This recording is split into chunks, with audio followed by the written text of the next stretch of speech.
Good morning, viewers. This is Kasturi Day. Today, I'm going to again discuss the chapter that is language of chemistry according to ICSE syllabus class 9. Okay. So in my last few videos, I'm discussing this chapter.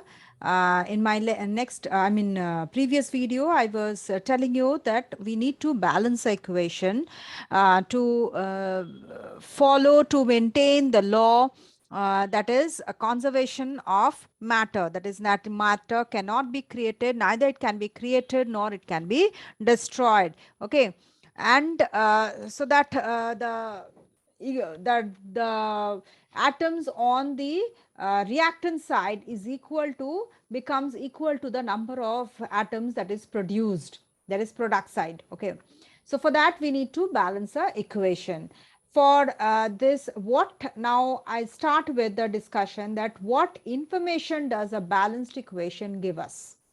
Okay, now for this, let us refer to an equation. For example, see, sodium hydroxide reacts with sulfuric acid. So 2NaOH plus H2SO4 gives us Na2SO4 and plus 2H2O.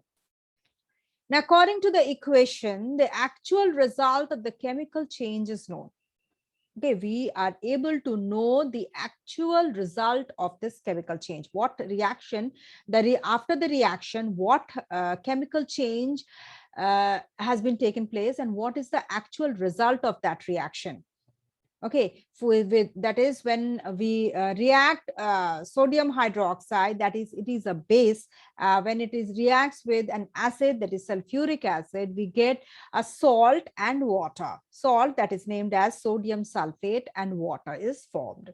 Now, the reactants involved and the products formed as a result of the reaction is known. We are able to know what are the reactants and what are the products formed. Okay, then the number of molecules of each substance that are taking part and formed in the reaction. Okay, we are also able to know the number of molecules of each substance which are taking part. That is the reactants which are taking part. We are able to know the molecules, the number of molecules of the reactants, or also the number of molecules of the products formed. Now here 2 molecules of sodium hydroxide and 1 molecule of sulfuric acid is reacting together to give 1 molecule of sodium sulfate and 2 molecules of water.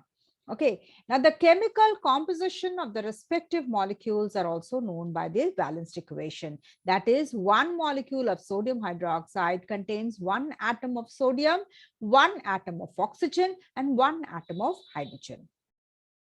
Okay, so from this balanced equation, we are also able to know the chemical composition of the respective molecules of a compound. For example, see, sodium hydroxide. Sodium hydroxide has 1 molecule of sodium, 1 molecule of oxygen, and 1 molecule of hydrogen. Okay, then the molecular mass. We are also able to know the molecular mass, that is 80 parts by weight of sodium hydroxide reacts with 98 parts by weight of sulfuric acid to produce 142 parts by weight of sodium sulfate and 36 parts by weight of water. So how can you say this?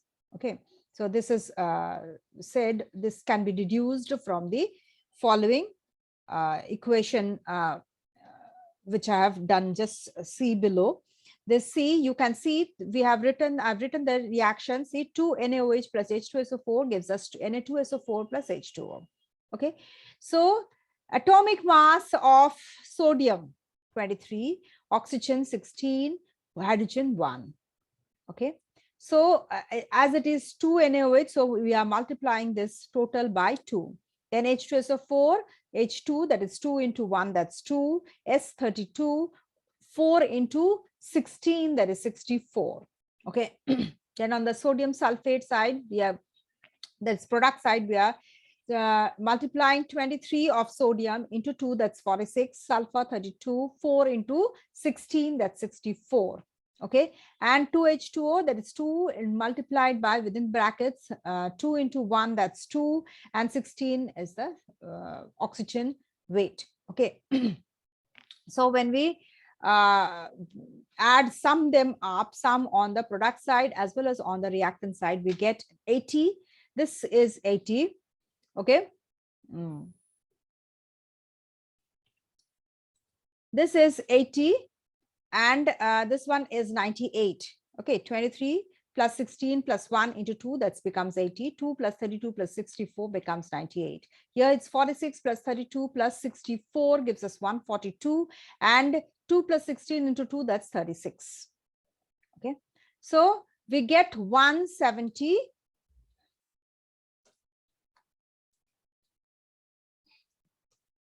178 is equal to, both the sides are 178. The molecular mass on both the sides are 178. Okay, so from the balanced equation, we are able to know the chemical change, the actual result of the chemical change, what are the reactants, what are the products, how many number of molecules are there on the reactant side, how many number of molecules are there on the product side that is formed. Then the chemical composition of each compound, okay, the respective molecules, okay, then the molecular mass also on both the sides, reactants as well as the product side. Now also another thing is there, that the law of conservation of mass is also proved by this balanced equation. That is, the total number of substances on either side of the equation is same. That is 178 grams on the reactant side and 178 grams on the product side also. Next, another example we take, that is calcium carbonate, CaCO3 plus 2HCl gives us CaCl2 plus 2H2O and CO2. Here also, when we calculate the the atomic mass of this the molecular mass of this calcium carbonate becomes 100, then HCl, 2HCl is 73, CaCl2 is 111, then H2O is 18, and CO2 is 44. So according to the equation, the molecule of calcium carbonate react with the two molecules, one molecule of calcium carbonate reacts with two molecules of hydrochloric acid, producing one molecule each of calcium chloride, water, and carbon dioxide. So 100 grams of calcium carbonate reacting with 73 grams of HCl produce what? 111 grams of calcium chloride, 18 grams of water, and 44 grams of carbon dioxide. So 100 grams of calcium carbonate while treating with 73 grams of HCl produce 22.4 liters of carbon dioxide at STP. Okay, so this 22.4 liters is a standard. We consider this volume as standard, and at STP means standard temperature and pressure. Okay. So carbon dioxide, the production of carbon dioxide is, excuse me, 22.4 liters of carbon dioxide is produced. Okay. Next is, what are the limitations of a chemical equation? A chemical equation does not tell us what is the physical state of the reactants and the products. That is, they do not tell us whether the reactant is a solid or liquid or gas. Rather, the product also.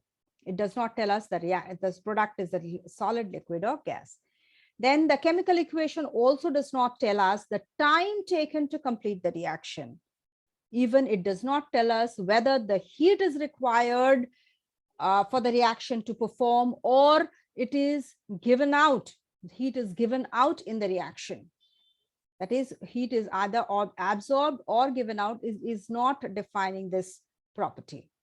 Okay, then the respective concentrations of the reactants and the products is also not revealed by the chemical reaction. That is, whether the reactant is in concentrated state or it is in dilute state, or the product which is formed is in concentrated state or it is in the dilute state.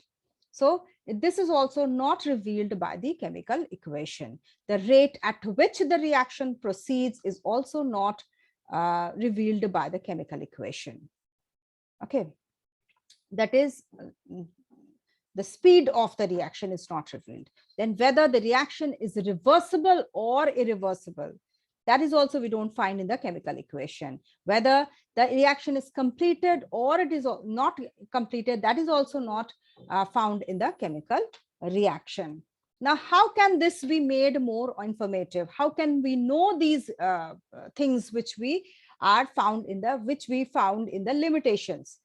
So what has to be done? What has to be improved while writing a chemical equation so that we can know the physical state, the time taken, whether the heat is evolved or it is absorbed, whether the reactants or the products are in the concentrated state or in the dilute state, then whether what is the speed, the rate at which this reaction is proceeding, whether this reaction is a reversible or irreversible, whether the reaction is completed or not. To make this informative, what steps are to be taken? So first one, information regarding temperature, pressure, catalyst, etc. is provided above or below the arrow line. So when we write the chemical equation, there is an arrow line between the reactant side and the product side. When we draw an arrow between them, we write the temperature, pressure, or the catalyst, whether it may be above the arrow or below the arrow. For example, see, we write here like N2, that is nitrogen, when reacts with hydrogen, it forms ammonia. Okay. So for that reason, there is a catalyst needed, that is iron and molybdenum.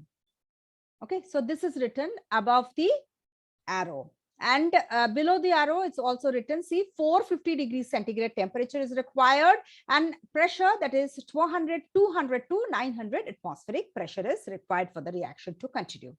Okay.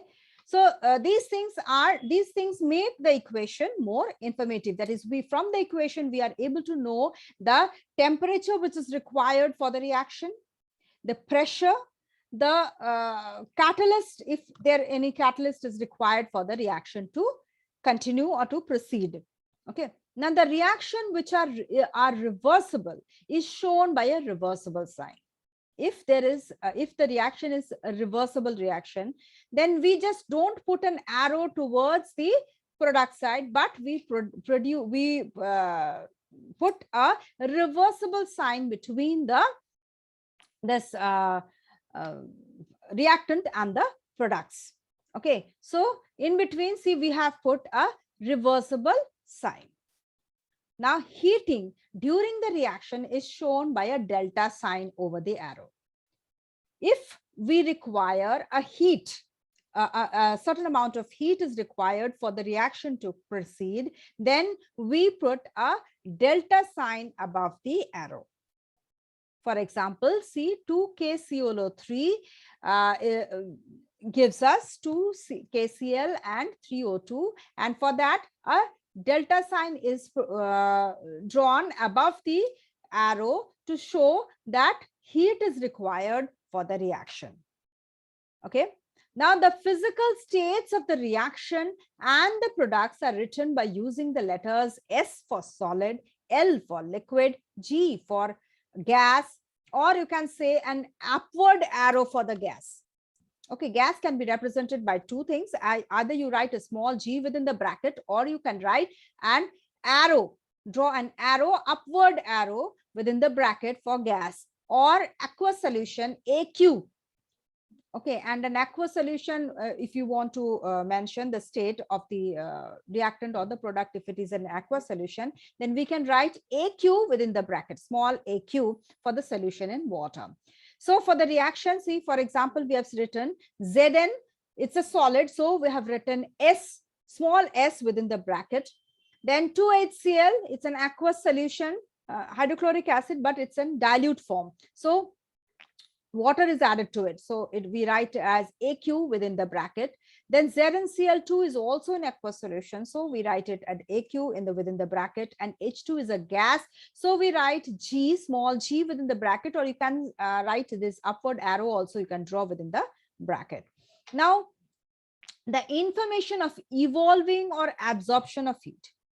If a reaction is either evolving or absorbing a heat, then For that, to make the chemical equation informative about the evolving or absorption of heat, we provide a heat with a plus sign, that is heat is evolved, or we can say minus heat, that is heat is absorbed.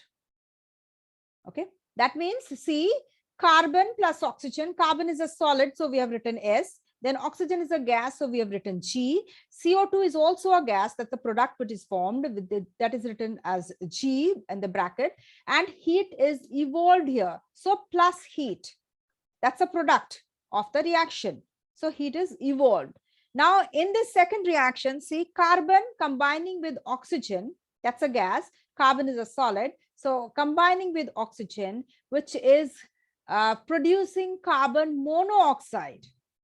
Okay, it's not carbon dioxide, it's carbon monoxide, that is also gas, but it is absorbing heat, so it's minus heat. Okay, minus sign and heat. Okay, this shows it's absorbing heat. Then the concentration of acids can also be added to the reaction. Whether the acid is a dilute or concentrated acid, then we can represent in this way. Zinc as a solid, H2SO4, here we can write DIL or dilute. In the short form, we write it as DIL in the brackets beside the acid. That means the acid is a dilute, is in dilute form. Then zinc sulfate in aqueous solution, H2 is a gas formed. Second reaction, zinc solid with H2SO4. This is in the form of concentrated acid. So we write in the bracket beside the H2SO4 acid, we write as conc, that means concentrated. Okay, then zinc sulfate aqueous solution, water and sulfur dioxide is formed. Water is a liquid, so we write small l within the bracket. Okay. Now, how can we make a chemical equation more informative? Another reaction is if the reaction produces a precipitate. If a reaction produces a precipitate, then what do? We represent the precipitate with a downward arrow within the bracket. For example, see, silver nitrate in aqueous solution, HCl is also an aqueous solution. HNO3 is also produced is an aqueous solution, and silver chloride that is produced, that is a precipitate. So we draw a downward arrow. It should be in the bracket, so downward arrow. That means it is a precipitate that is formed in the reaction. Okay, so then we come to relative atomic mass. Okay, so you have understood this, how to make the equations informative. Okay, next we come to relative atomic mass, or we can say atomic weight. Okay, so atoms are extremely small. We know it's very small. It cannot be seen or weighed directly. Okay, so some indirect methods are used to make let us know the absolute mass of nearly all kinds of atoms. Okay, we cannot measure the atoms directly, or neither we can see them directly. So for the weighing the atoms, we need to do some indirect method so that we can measure the weight of the atom, or nearly all kinds of atoms to measure it. So mass of hydrogen, that is 1.66 into 10 to the power minus 24 grams, and mass of carbon, that is 1.9926 into 10 to the power minus 23 grams, are taken as a standard. Okay, now all these masses are too small. They see mass of hydrogen, that is 1.66 into 10 to the power minus 24 grams. Such a small mass is it. Even mass of carbon, that is also 1.9926 into 10 to the power minus 23 grams. That is also too small to measure. Okay, so all these masses are too small, and therefore the mass of certain standard atom is used as a unit. Okay, so as these masses are too small, for measuring we use some standard atom mass as a unit, and then the masses of other atoms are related to that. Okay, so the resultant mass of atoms is equal to relative atomic mass or atomic weight, we can say. Okay, so previously the mass of hydrogen atom is used for this purpose. That is, it is thought to be the standard atom mass of standard atom. Okay. Later in 1961, from 1961, carbon-12 is used as the standard atom, whose mass is considered as the standard atom mass, atomic mass, because its adoption least affected the values of the atomic mass of various elements of the old standard. Because when we adopted this carbon-12, this adoption, when we consider this carbon-12 atomic mass, that affected the values of the atomic mass of various elements in a very least way. Okay, very minimally they are affected by this when we take the carbon-12 as a standard atomic mass. Therefore, that on the old standard. So that's why we take now as carbon-12 as the standard atomic mass. Before that, hydrogen was taken, mass of hydrogen was taken as standard atomic mass. Therefore, relative atomic mass or atomic weight of an element is the number of times one atom of an element is heavier than 1 by 12 times of the mass of an atom of the carbon-12. Okay. So what do we mean by atomic weight of an element or relative atomic mass of an element? Is the number of times one atom of an element. The atom we are taking, the mass we want to know of the element, we want to know the element's atomic mass, we want to know, that atom is taken, and we see that how many times that atomic mass is heavier than 1 by 12 times the mass of an atom of carbon-12. Okay, so relative atomic mass is mass of one atom of an element divided by 1/12 of the mass of one carbon-12 atom. 1/12 of the mass of one carbon-12 atom. Carbon-12 atoms, one carbon-12 atom is taken, and that's carbon-12 atom's mass, 1/12 of that mass of one carbon-12 atom is taken as the standard, and mass of that is dividing mass of one atom of an element, which gives us the relative atomic mass. Okay, atomic mass unit is AMU. Atomic mass is expressed in what? Atomic mass unit, which is considered as AMU. We write in short form. So atomic mass unit is defined as 1/12 the mass of carbon atom, carbon-12 atom. Okay, atomic mass unit is defined as 1/12 of the mass of carbon-12 atom. This means the mass of one atom of carbon-12 isotope was given the atomic mass of 12 units and 12 AMU, that is 12 AMU or simply 12U. Okay, therefore the mass of hydrogen atom is 1 AMU, that of oxygen is 16 AMU, helium is 4 AMU.